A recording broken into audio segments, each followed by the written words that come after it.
Meus amigos, o objetivo desse canal é gerar informação e conteúdo de qualidade para pais de pessoas com autismo e profissionais que atuam na área. E a única coisa que eu te peço em troca é o seu apoio. Por isso eu lhe peço mais uma vez, se inscreve no canal, ativa as notificações e nos ajude a divulgar cada vez mais o autismo. Pronto. Hoje nós vamos conversar com a doutora Josiane Buzon, fonoaudióloga, um fenômeno aí da área, né, da fonoaudiologia, especificamente falando aí, sabe muito em relação à questão do autismo também.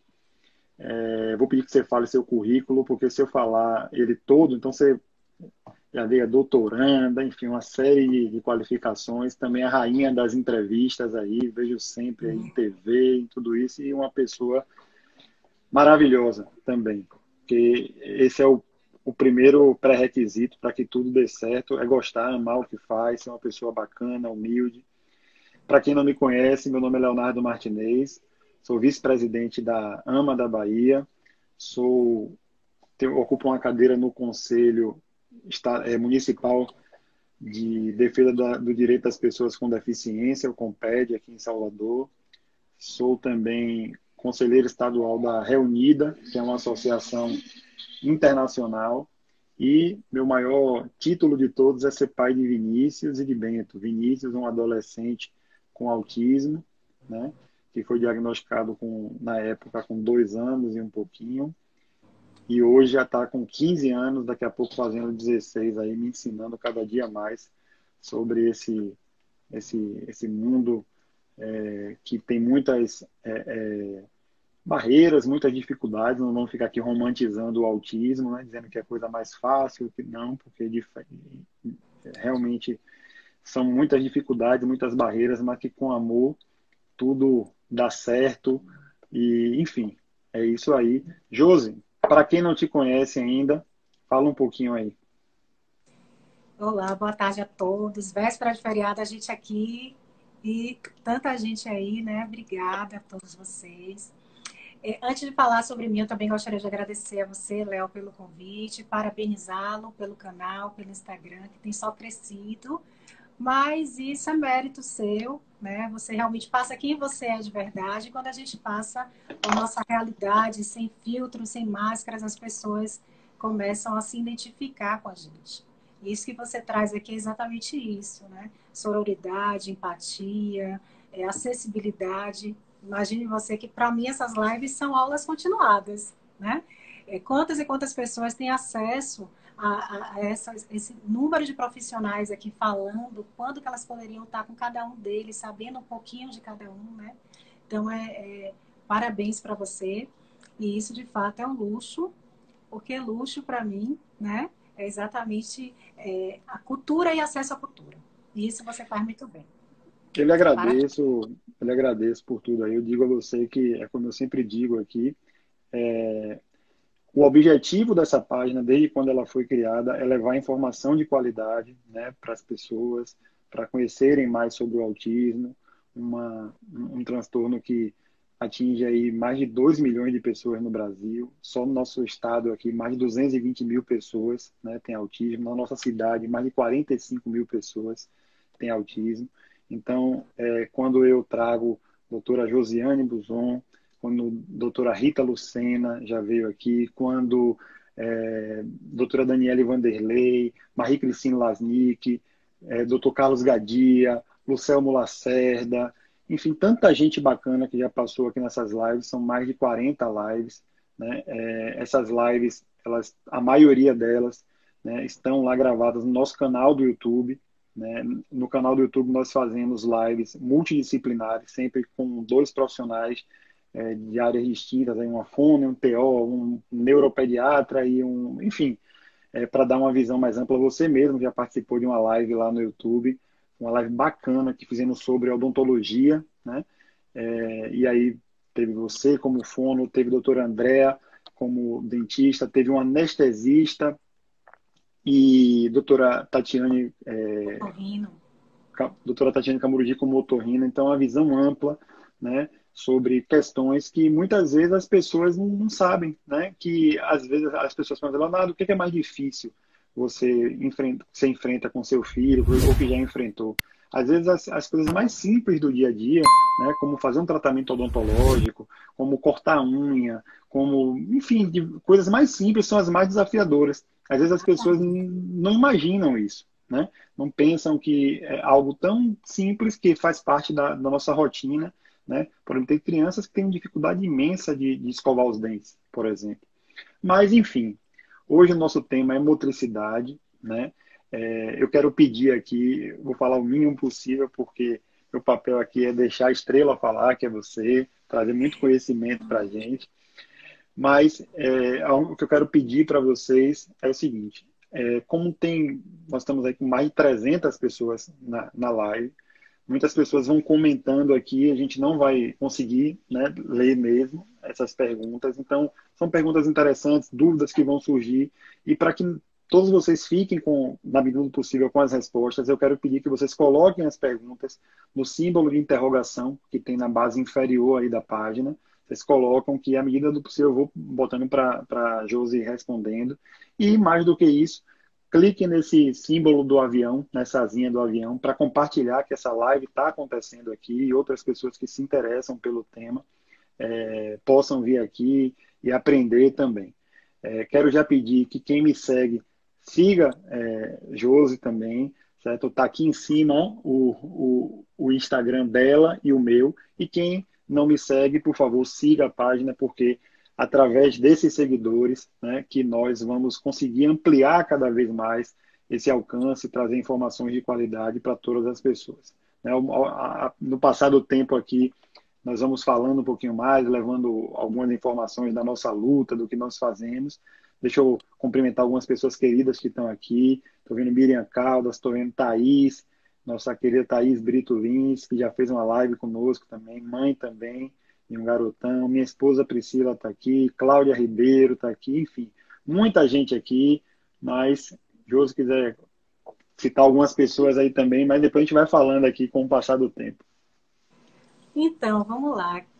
Vou me apresentar um pouco para quem não me conhece. Então, como o Léo já disse, me chamo Josiane Bolzon, sou fonoaudióloga, tenho 10 anos de formação, especialização em motricidade orofacial, possuo um mestrado em Ciências da Saúde pela Universidade Federal da Bahia, sou doutoranda também pelo mesmo programa e possuo 9 anos de atuação como laserterapeuta.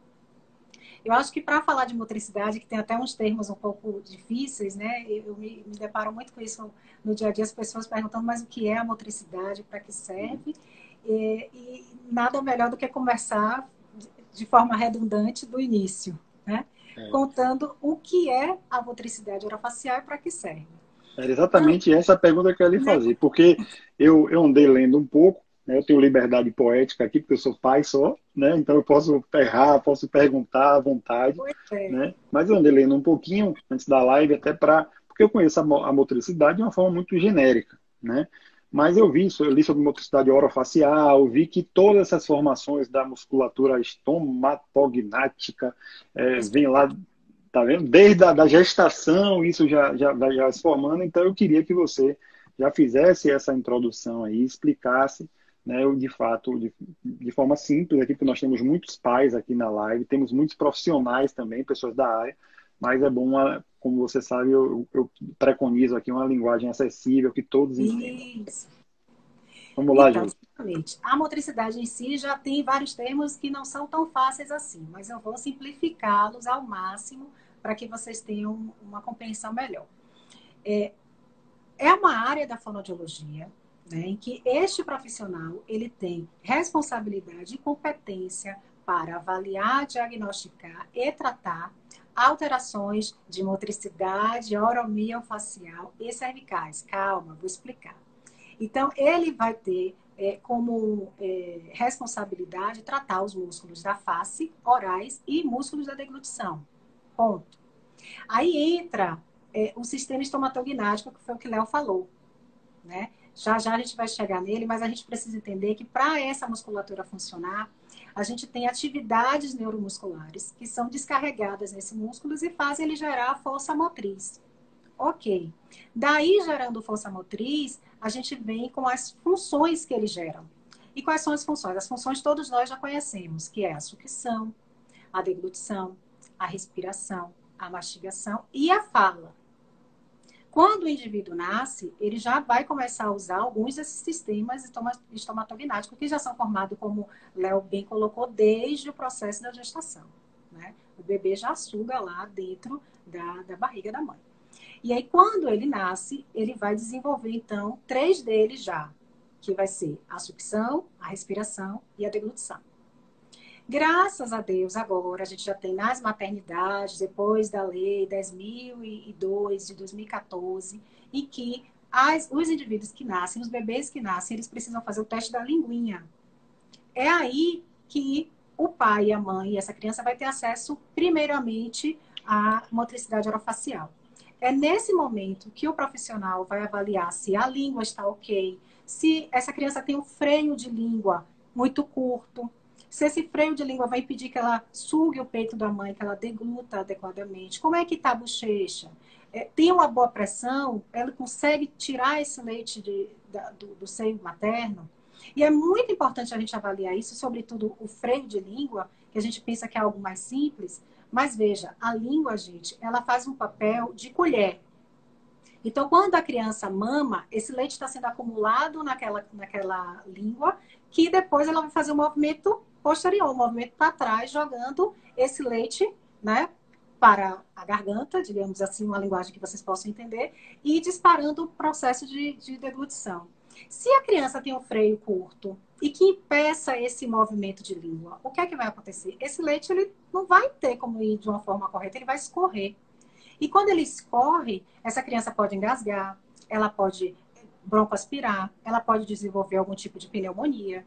Então, é muito importante que logo quando nasce, essa criança faça assim um teste da linguinha e isso seja acompanhado durante o primeiro ano de vida. Aos 3 meses e meio, ela volta para uma nova avaliação. Porque, embora ela tenha passado nesse teste no primeiro momento, a gente precisa lembrar que os bebês até 3 meses de vida, eles vão fazer movimentos reflexos. Então, eles vão sugar, eles vão deglutir de forma reflexa, é inato, porque ele precisa sobreviver. Depois disso, esses processos, eles são voluntários. Então, é involuntário no início. Depois, ele passa a ser voluntário. Ele precisa ter um arcabouço neurológico para conseguir fazer esse movimento. E nesse momento aqui, às vezes, o pediatra percebe, a mãe percebe que o bebê vinha mamando bem e parou ali. Poxa, Aí, meu filho, né, não eu está já, deglutindo. eu já quero te fazer uma pergunta relacionada a nosso foco principal aqui, né, dessa live e da minha página, que é a questão do autismo, né? Isso, Nós a sabemos gente que vai ver. muitas crianças, né, boa parte das crianças com autismo, elas têm hipotonia, né? Isso, Inclusive essa hipotonia oral. Aí eu lhe pergunto, isso é quando é logo do nascimento, né? Porque a gente sabe que o autismo é predominantemente uma condição genética. Não, a criança, quando é exatamente. autista, ela já nasce com o Já autismo, nasce autista. né? E aí eu lhe pergunto, essa hipotonia já pode ser um marco ali de se verificar nessa motricidade, essa dificuldade da deglutição, de tudo isso? Exatamente aí que a gente vai chegar agora. Sim. Então, a resposta para essa sua pergunta é sim. É nesse momento, nessa primeira avaliação, que a gente já começa a observar se essa criança tem uma predisposição para esses marcadores, né? Para ter essa questão da hipotonia e tudo mais. E aí, com 3 meses e meio, se está tudo ocorrendo bem, a gente vai acompanhar essa criança para o início da alimentação, né? A introdução alimentar, para a parte da fala. A todo momento essa questão da motricidade ela vai ser solicitada, né? Então a gente vai precisar estar avaliando, sobretudo os pacientes autistas que também têm essas queixas, tá? Trazendo para uma atualidade assim, eu vou trazer um estudo para vocês, um estudo de caso, contar um caso. Então eu tenho um paciente, né, autista que tem 16 anos mais ou menos e ele teve todas essas questões no início, do freio não ser muito encurtado, aquela dificuldade para alimentação, para aquela coisa toda. Ele fala, né, uma criança verbal, tem um cognitivo moderadamente preservado. E na hora da fala, na hora dos sons, por conta desse frênulo encurtado, ele passou a falar alguns sons, fazendo algumas modificações nessa fala. Então, ele falava armário, ele não falava armário, ele falava armário. E ele sempre mexia essa mandíbula, ele fazia um movimento de mandíbula para isso. E aí, resultado, ele veio não com a queixa do som que estava alterado, mas ele veio com a queixa da ATM. Ele sentia a ATM exatamente por conta desse movimento que ele passou a fazer ao longo desses anos, desde que ele começou a aquisição desses sons. Então é importante avaliar, porque ele poderia ter tratado essas questões lá com 5, 6 anos. Né? E E aí o com 16 interessante, já avaliou, já o aconteceu. interessante, José, é que, por exemplo, no caso da família que já tem um histórico, né, de autismo, né, que a gente sabe que tem uma predisposição genética, vamos dizer assim, para o segundo filho ter autismo, é uma chance maior, vamos dizer assim, esses sinais eles podem colaborar e muito para um diagnóstico ainda mais precoce, né, Exatamente. e uma intervenção ainda mais precoce. Uma intervenção exatamente, o mais precoce possível. Então, aí a gente vem com essa parte de frênulo, de língua, de lábios e bucinadores, né? Que na verdade o lábio e a bochecha, que a gente fala bucinador, mas é bochecha. E tudo isso precisa ser avaliado ao longo do desenvolvimento desse indivíduo. Né? E aí começam outras comorbidades a aparecerem, justamente porque há um desequilíbrio, um desalinhamento nesse sistema estomatognático. A gente precisa lembrar também que quando todo esse sistema está em alinhamento, em equilíbrio, é promovido para esse indivíduo o crescimento crânio-facial. Então, para a gente ter um crescimento de cabeça e de rosto, né, da face, a gente precisa ter todos essas funções adequadas. Então, a pessoa precisa mastigar adequadamente, sugar, respirar, se ela é respiradora oral, vive de boca aberta, tudo isso vai influenciar no crescimento craniofacial, tá? E a gente tem, às vezes, crianças que têm 12 anos, 13 anos de idade, tem um tamanho adequado, tem uma idade óssea adequada e, às vezes, tem um rosto menor, né? Porque ele não teve muito esse ganho vertical por conta dessas questões que não foram tão bem trabalhadas logo na primeira e na segunda infância. É importante. Deixa eu registrar algumas presenças aqui que realmente eu não me Deixa eu contenho. tentar aumentar aqui o som. Tá? Eu estou vendo aqui, ó, por exemplo, doutora Fernanda Bonfim está aqui, que é uma querida, uma neuropediatra de primeira linha. Doutora Rita Lucena, que é uma pessoa que dispensa apresentações, quem me acompanha aqui sabe, né, que eu tenho assim uma verdadeira admiração, tanto do ponto de vista técnico, eu acho que é uma grande referência nacional que nós temos, quanto e aí quem conhece mais de perto como pessoa também, uma pessoa maravilhosa, né?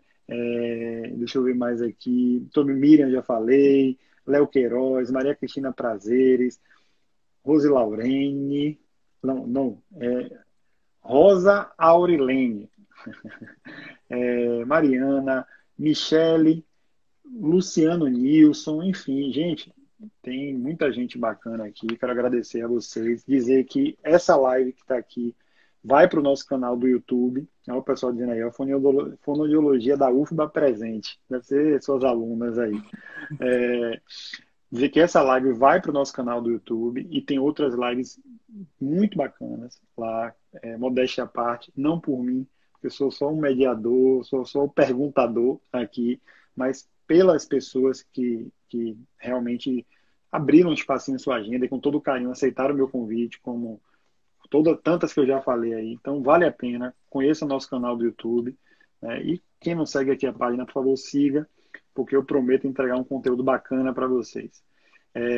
Tanto YouTube, Facebook, Instagram, todos é Real Autismo. Então, youtube.com/Real Autismo, Facebook, todos esses, certo? Eu queria te perguntar, Josi, já tem pergunta aqui na caixinha, inclusive uma pergunta da própria doutora Rita Lucena, falando sobre hiperfagia decorrente de neurolépticos, mas eu quero te fazer uma pergunta ainda um pouquinho antes disso, né? Uma pergunta mais introdutória. Vamos dizer assim, que saindo do teste da linguinha, lá no berçário, né? Quais são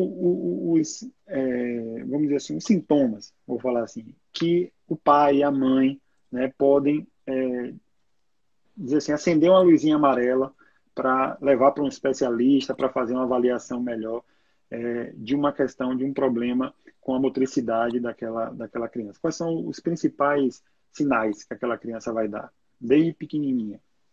Isso, então, no nascimento, logo a gente vai observar se ela está mamando adequadamente. Depois, se ela está conseguindo mamar, se está escorrendo esse leite, se ela consegue realmente manter essa boca fechada, ou se está vazando o leite.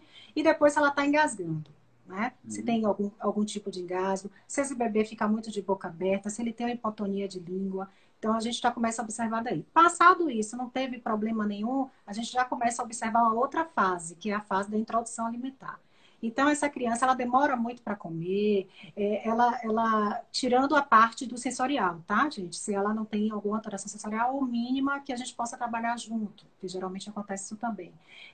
Como é que está a aceitação dela de consistência? Se você der uma consistência muito mais endurecida, ela não consegue comer, ou ela fica muito tempo com a comida na boca, ou ele engasga, ou ele prefere comidas mais moles, né, alimentos mais moles. Então, todas essas questões a gente já começa a observar e depois na fala, na questão da articulação de alguns sons, de não conseguir realizar alguns sons que necessitem dessa língua estar chegando lá em cima, ou de lateralização de língua. Então, a gente percebe aí que já deveria ter ido, né? Então, são marcos que a gente começa a observar.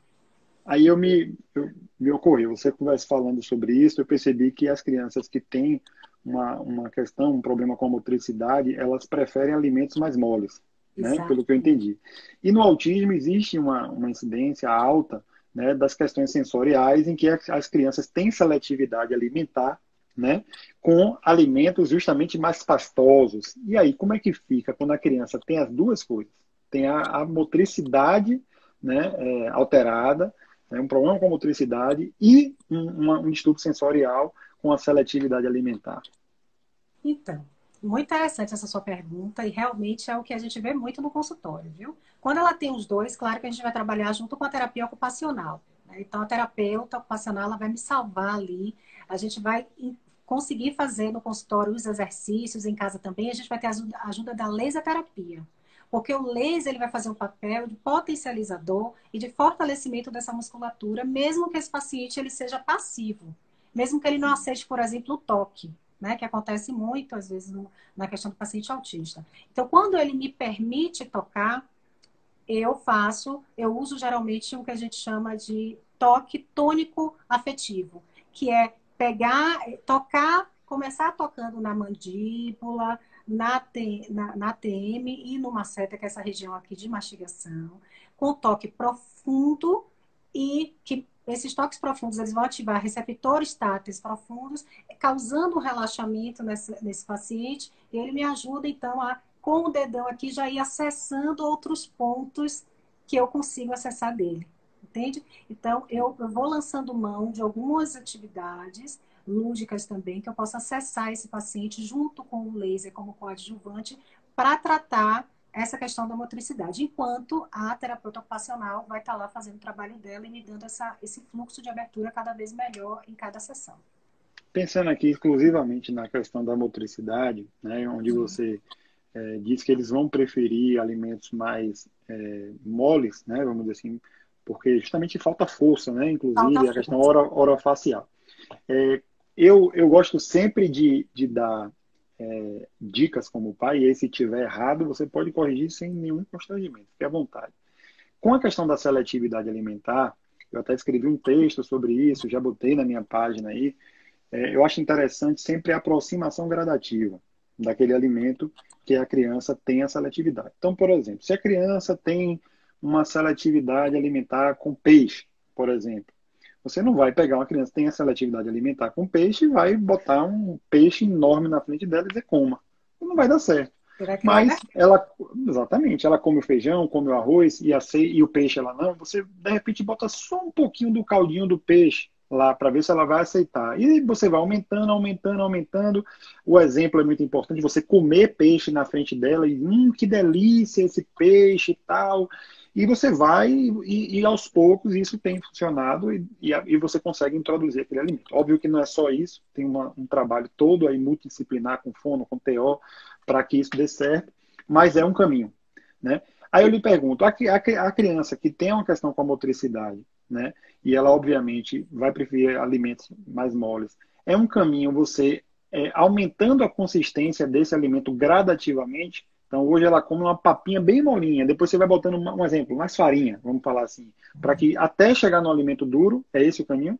Exatamente. A gente vai sinalizando os pais. Ó, aqui ela já consegue aumentar a consistência. Pode colocar hoje tal item. Olha, aqui a gente ainda não vai, não, ela não consegue. Geralmente eu peço para que os pais tragam para o consultório os alimentos que a gente vai começar a treinar.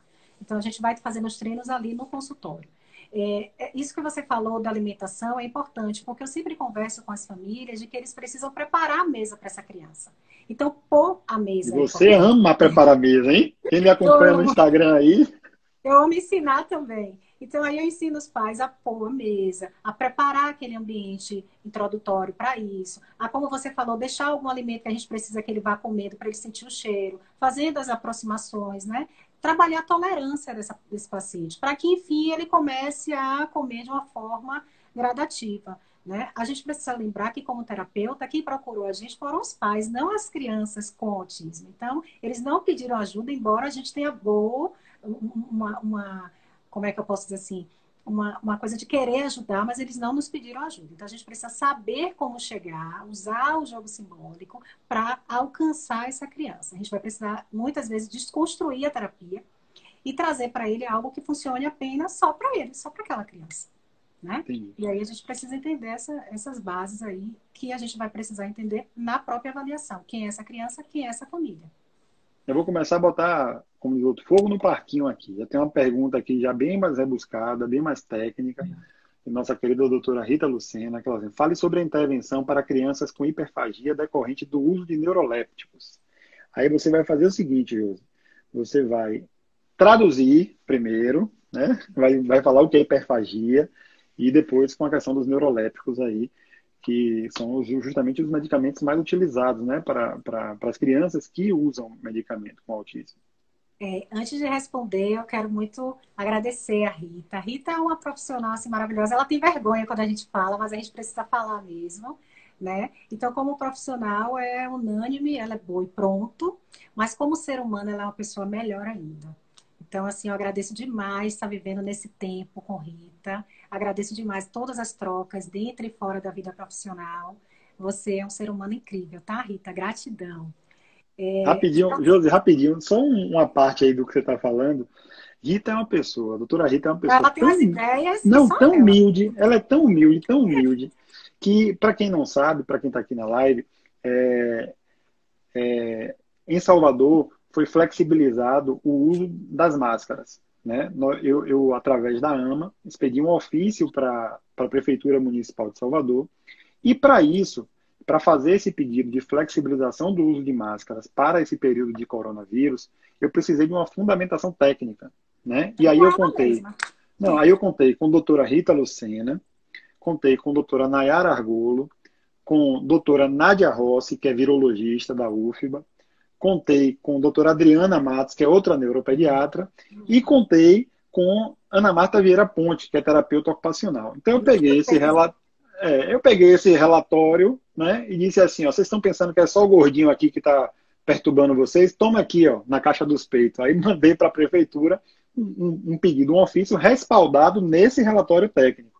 E aí, quando eu fui fazer, que eu peguei o relatório de doutora Rita e fiz uma adequação ao meu texto, aquela coisa toda, que eu botei a assinatura dela e as qualificações, os títulos que ela tem, doutora não sei aonde, sanduíche, doutorado com sanduíche na França, e não sei o que fui botando, ela falou assim, Léo, não, ela virou para mim, olha a criatura, ela virou assim e falou, mas Léo, eu tô achando botar isso na minha assinatura embaixo, eu tô achando muito extravagante, não precisa não. Eu disse, vem cá, minha amiga, quem é que tem culpa se você estudou demais? Olha a preocupação dela de não botar um currículo para não ficar uma coisa muito, assim, parecendo que ela estava querendo esnobar. Então, quem não conhece a doutora Rita Lucena é essa doutora Rita Lucena, é pedir para não colocar os títulos todos, e ela tá aqui, ó, gente, que vergonha, pedir para não colocar os títulos todos, para não parecer que ela tá querendo ser dona, mas ela estudou, gente, ela tem de fato os títulos, não é aquela criatura que apareceu aí dizendo que tem isso, que tem isso, tem aquilo, participou de banca e virou. Essa sim que tem que se envergonhar. Você é um orgulho para a nossa Bahia e para o nosso país. Né? Porque nós temos, a verdade é que nós temos uma cultura totalmente do gramado do vizinho ser mais verde. Eu tenho uma médica, certo? Como a doutora Rita Lucena, que além de uma médica, e rapidinho, viu, gente? É só esse parênteses aqui, porque eu não aguento, mas eu acho que eu preciso registrar isso.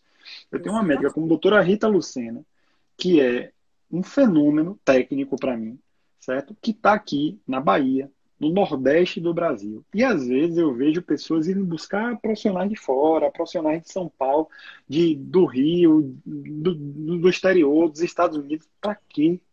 Para quê? Se nós temos uma médica como essa aqui. Então, assim, isso precisa ser dito para que as pessoas valorizem o que nós temos aqui. E eu não estou falando só de doutora Rita Lucena, não. Eu estou falando de tanto profissional bacana que tem no nosso país, no nosso estado, no nosso município, e que às vezes a pessoa gasta dinheiro, vai para outro lugar, para pegar um profissional que às vezes nem tem tanta experiência.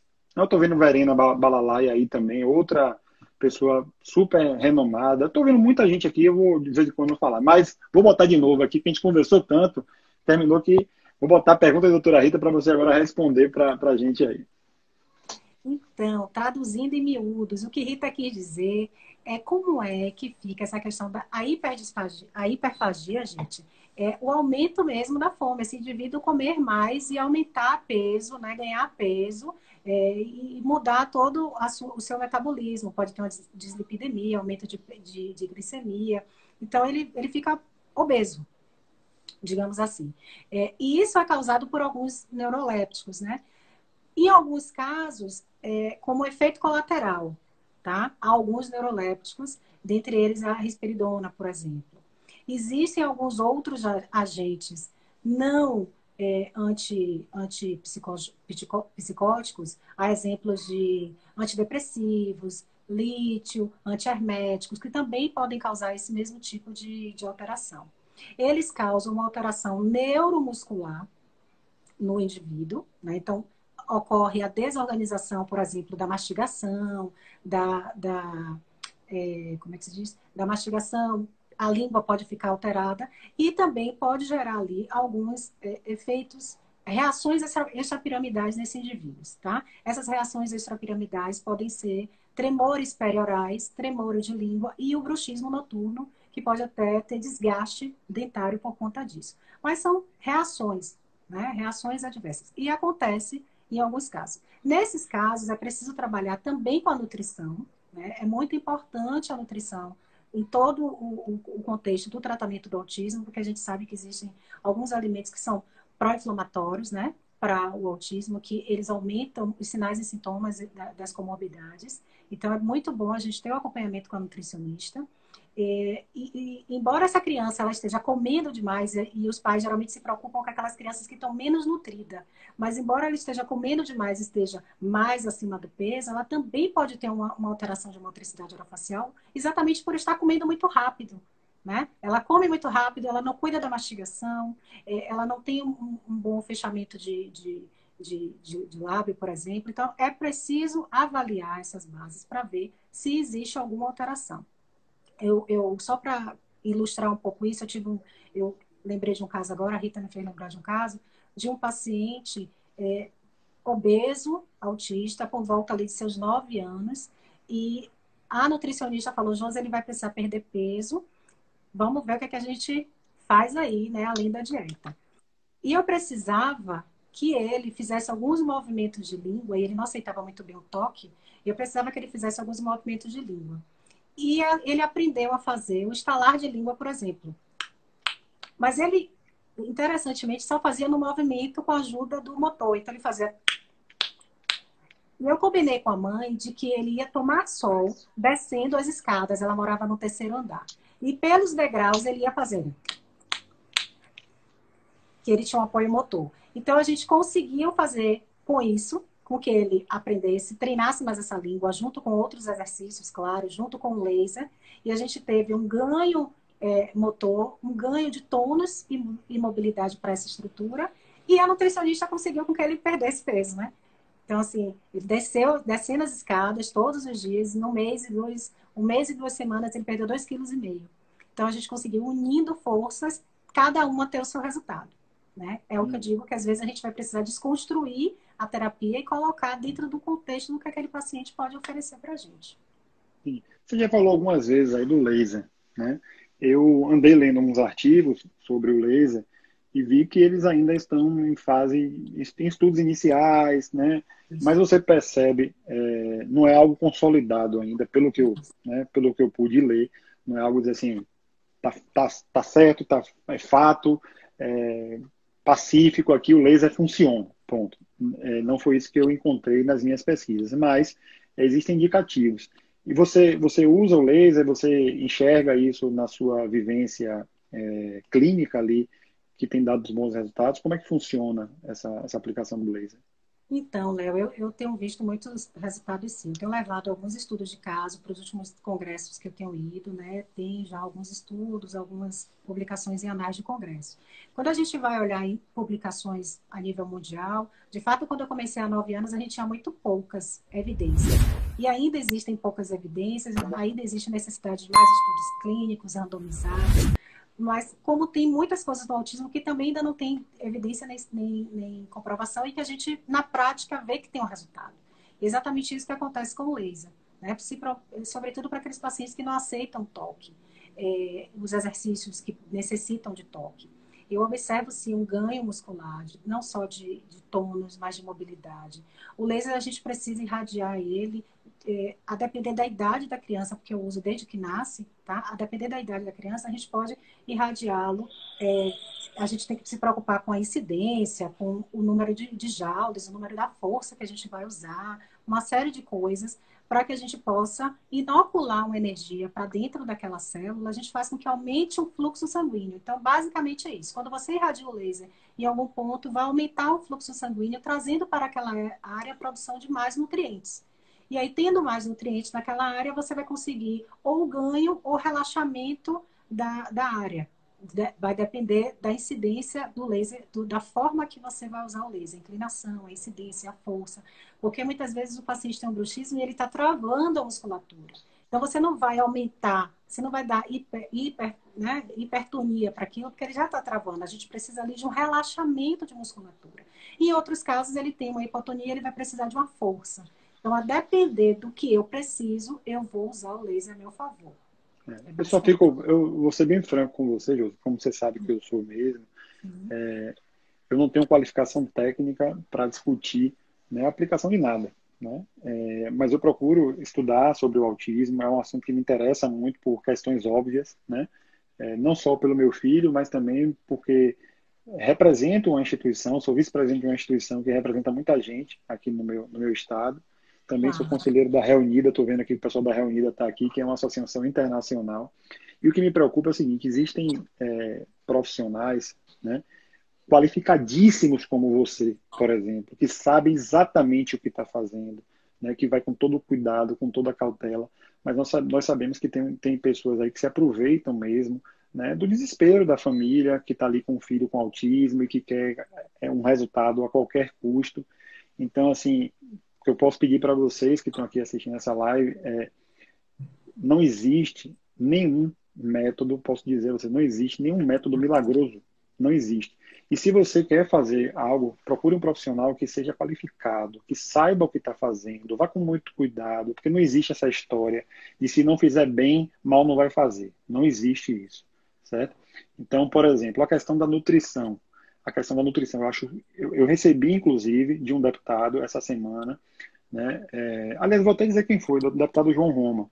Né? Ele mandou para mim um projeto de lei que está tramitando em Brasília, pedindo que eu desse uma olhada para fazer uma adequação, né, para dar minha sugestão de texto legislativo, né, para um projeto de lei que visa a questão da nutrição, né, em relação da participação do nutricionista na intervenção para o autismo. Eu acho fundamental, importantíssima.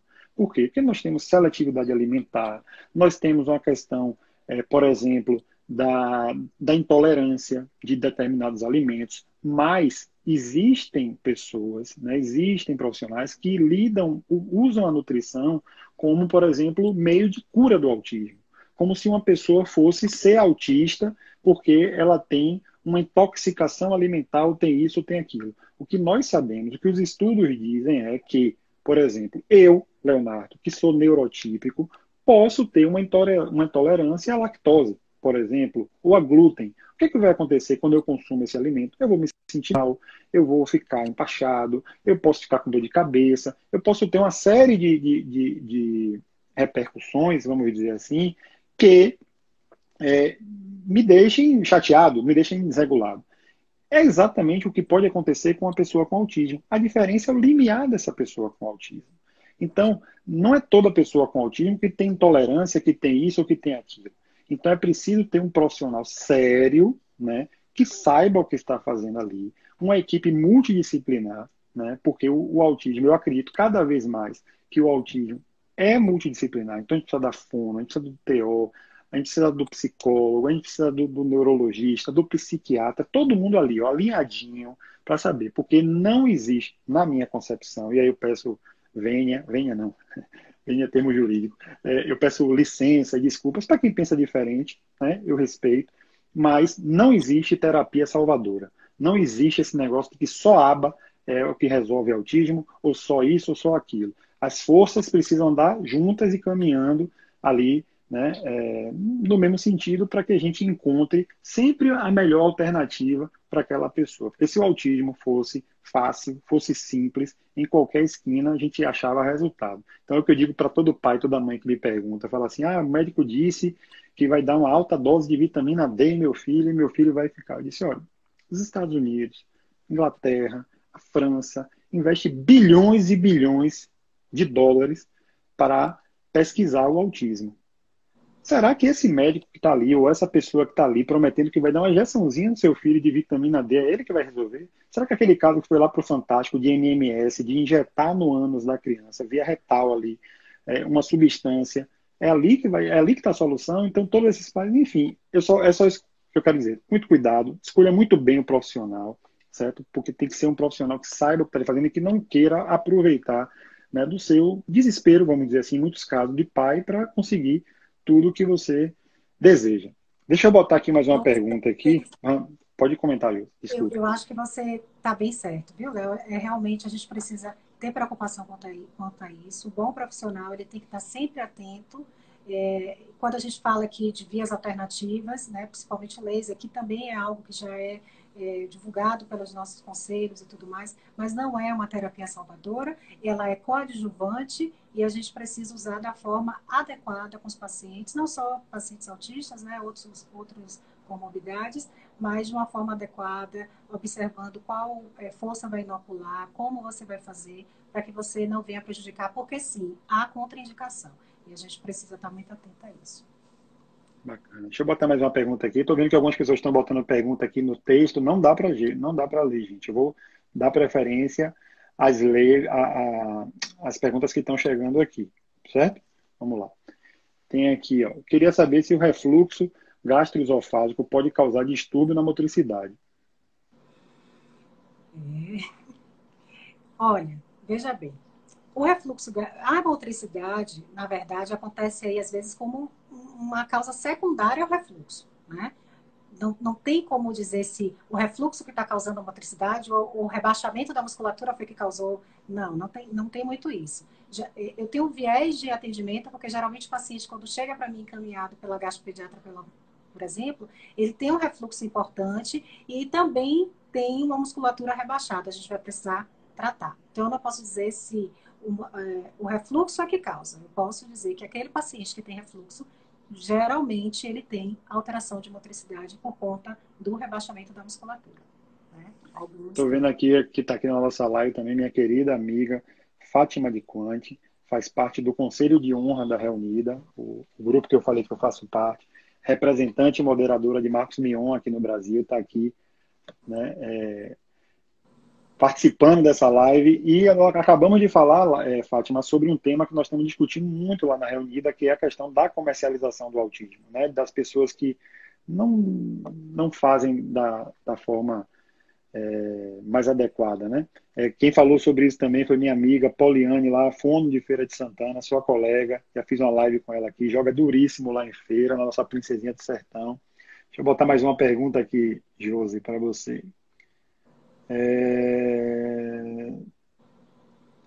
O povo gostou, viu, do negócio do laser. Deixa eu botar uma pergunta aqui de Verena Balalai, que já fez live comigo aqui.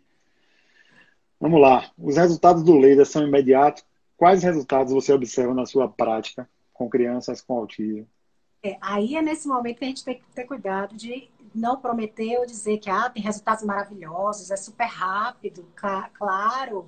Não, não é bem assim. Como eu disse, o laser é um coadjuvante. Ele vai ajudar a gente, principalmente naqueles casos que a gente não consiga acessar o paciente nesse fortalecimento. A gente tem já alguns estudos, sobretudo em outras áreas, né? Não só na área da motricidade, mas em paciente que teve AVC, o pessoal da vascular também já usa muito, que resultados que demorariam 3 meses de tratamento, a gente consegue encurtar ali com 1 mês, 1 mês e meio. Quando a gente coloca isso com o paciente autista ou com qualquer outro paciente que pode ser usado o laser, tá, gente? Desde o nascimento até idoso, a gente consegue ter um resultado favorável, sim. Muito melhor do que se eu uso só o exercício, por exemplo. Eu consigo observar um resultado melhor, mas não quer dizer que seja mais rápido por isso.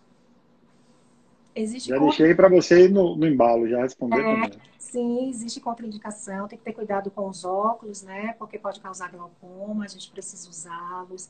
O paciente que tiver alguma ulceração, também tem que ter cuidado. Se ele tiver tido histórico de câncer pessoal, naquela área irradiada, a gente precisa ter cuidado. Então, são poucas, mas existem contraindicação sim.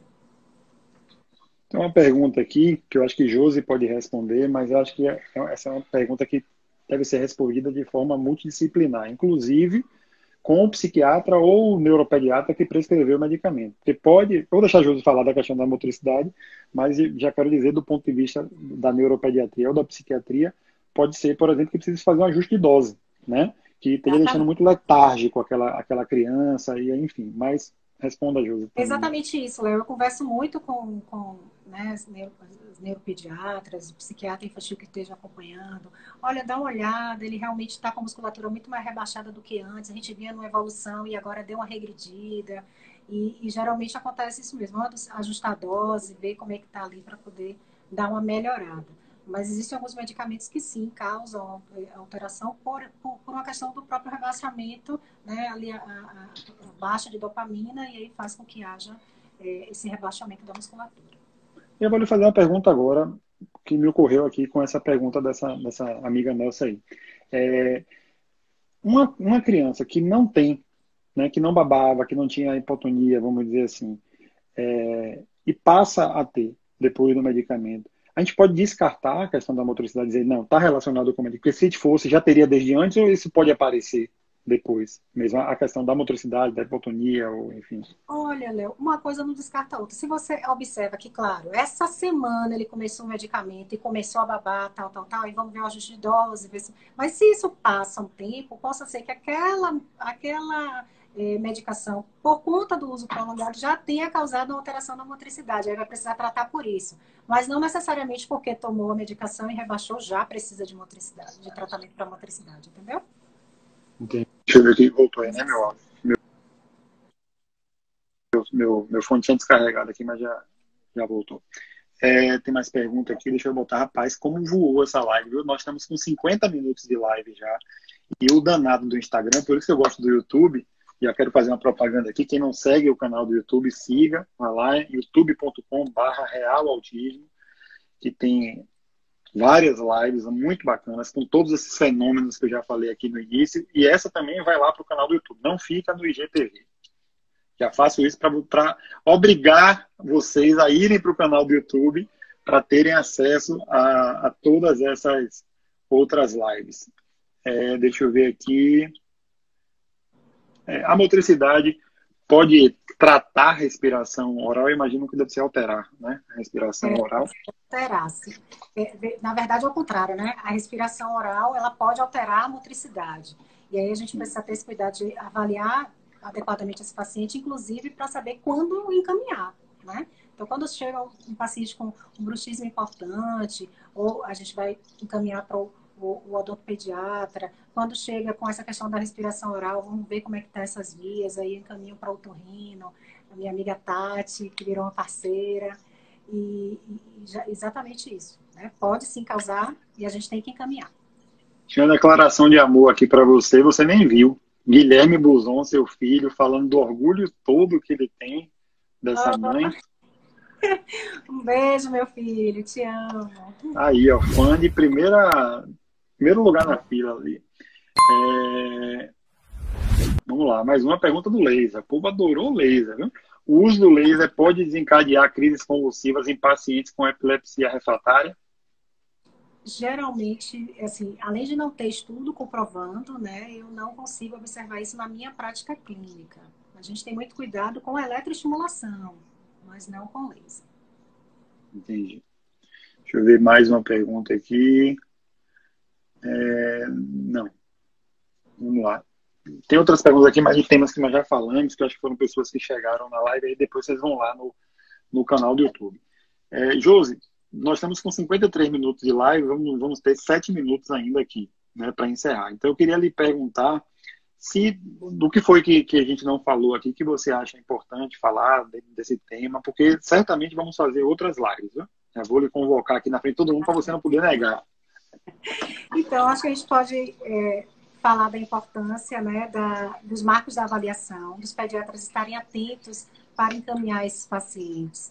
Eu acho que a gente pode falar um pouquinho da psicomotricidade, que é um flerte, né, que é olhar para esse paciente vendo quais são os sintomas que ele pode estar apresentando. Então, muitas vezes um bruxismo, muitas vezes uma questão da PM pode ser não só algo neuromuscular, mas também de fundo emocional, né? Existe um autor francês, vamos ver se eu vou pronunciar adequadamente, Jean Vigier, que ele fala... Fez o biquinho, tá certo. Fez o biquinho, tá certo. Que ele fala que o corpo é receptáculo da linguagem não dita. Então, quando o indivíduo ele não sabe elaborar bem o que ele vai falar, sobretudo, né, alguns casos do autismo, quando ele não consegue elaborar bem o que ele quer dizer, o que ele quer falar, aquilo pode se refletir no corpo, como sintoma psicomotor, que muitas vezes é até confundido com outras questões. Então, alguns conflitos de ordem afetiva, subjetiva e de ordem familiares, né, de ajustes familiares, eles podem ser transferidos para essas questões. Então, muitas vezes um bruxismo pode ser por fonte de estresse, né? Ele tem vários fatores. Pode ser por estresse, pode ser questões do sono, pode ser por uma questão ortodôntica. Então, a gente vai precisar realmente estar muito afinado, ter uma avaliação muito criteriosa, sair dessa posição do terapeuta e caminhar um pouco pela sala, olhar esse indivíduo com outro prisma, né? E poder entender o que é que de fato ele está precisando e o que é que a gente vai poder ajudá-lo de uma forma mais sistemática, podemos dizer assim, né? Mais integrada. Desativei o comentário rapidinho aí para o povo lhe ver, porque fica passando ali a tarja, né? Mas quando for lá para o canal do YouTube, não fica, esses comentários não ficam, não. Vou ativar de novo aqui, porque as pessoas vão falando e a gente tem que interagir também com o público. Aí, Elane Seixas dizendo que quando o tema é bom, o tempo passa rápido, e é mesmo. Tem pergunta sobre Botox aqui, toxina botulínica, que não vai dar para a gente enfrentar aqui nesses minutos finais, porque mais uma questão que precisa se ter o profissional muito, por exemplo, doutora Rita Lucena, salvo engano, trabalha com toxina botulínica. Então, quando você vai para a doutora Rita Lucena, uma coisa é você fazer toxina botulínica com a doutora Rita Lucena, né? Outra coisa é você procurar um profissional que está ali arriscando, que, enfim, não é especialista. Então, o que eu digo o feijão com arroz é mais difícil ter erro. Mas essas questões mais novas, é bom você procurar realmente conhecer quem é o profissional que você está levando o seu filho, né? Mas, vamos lá. Em crianças autistas, a partir de que idade? Eu não sei o que você perguntou, amiga. Larissa botou aqui, eu não sei, deve ter sido alguma coisa que você estava... deve ser sobre Botox. Aí é sobre o Botox, aí vai ter que ser avaliado. Pois é. Deixa eu ver mais aqui, se chegou mais uma importante. Ave Maria, essa pergunta aqui eu acho que ela vai dizer que é zero, que é nenhuma, mas eu vou botar só para levantar a bola para ela fazer a propaganda dos colegas dela e dela mesmo. Qual a importância do fonoaudiólogo no diagnóstico do TEA? Que coisa chata, né? Eu vou levantar essa bola aí só para você dizer. Toda a importância possível, desde o nascimento, a fase de fala, linguagem.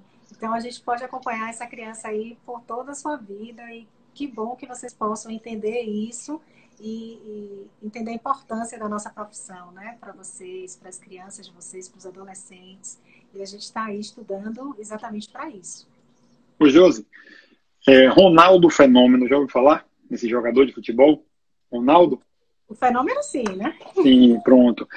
Foi provavelmente na conquista da nossa Copa, do nosso Tetra, do nosso Penta, o principal jogador da seleção brasileira.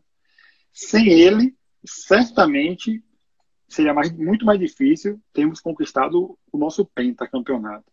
Mas eu posso lhe dizer o seguinte, que se não tivesse o jogador da defesa, o goleiro, o meio de campo e os laterais para a bola chegar no pé dele, o Brasil certamente não seria pentacampeão mundial. O que eu quero dizer com isso é a fonoaudióloga é imprescindível como terapeuta ocupacional, como o neuropediatra, como o psiquiatra, como, enfim, o psicólogo, o musicoterapeuta, enfim, tanta gente importante, porque no final das contas é o seguinte, se você puder, que esse é um sonho que a gente um dia ainda vai alcançar, tem uma equipe multidisciplinar e especializada para autismo.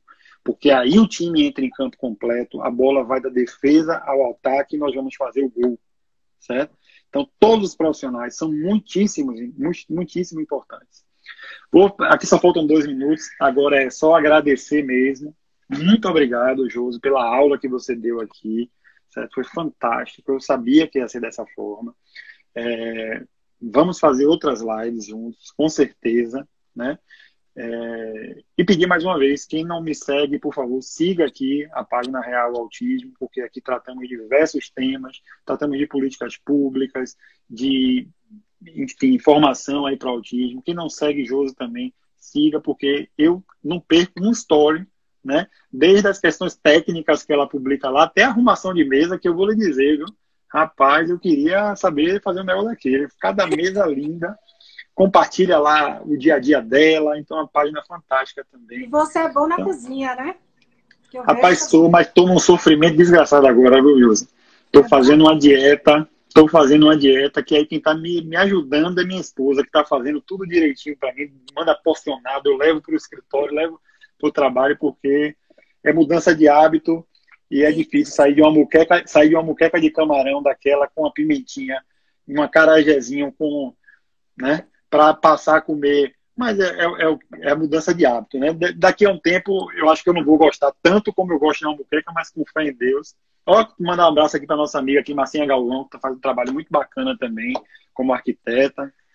Dê seu tchau aí, Júlio, que vai acabar. Tchau, gente. Obrigada a vocês todos por estarem aqui. Obrigada a você, Léo, pelo convite. E até a próxima. Valeu. Quem não conseguiu ver a live toda, vai para o canal do YouTube, viu? youtube.com/realautismo. Olha a doutora Rita Lucena, disse que eu tô mais magro, tá valendo a pena, visivelmente mais magro. Fique tá fixe. Mesmo. Pronto. Rapaz, eu já perdi 11 quilos, mas quando o cara pegou a mim e perde 11 quilos, parece que perdeu 100 gramas. Se você perder 2 quilos, todo mundo vai dizer, Josi tá magrinha, Leonardo perdeu 11 quilos, não dá muita diferença, não. Continue, foco. Pessoal, muito obrigado aí, altíssima audiência, live de alto nível aí, muito obrigado e continue nos seguindo. Um abraço a todos. Beijo, até a próxima.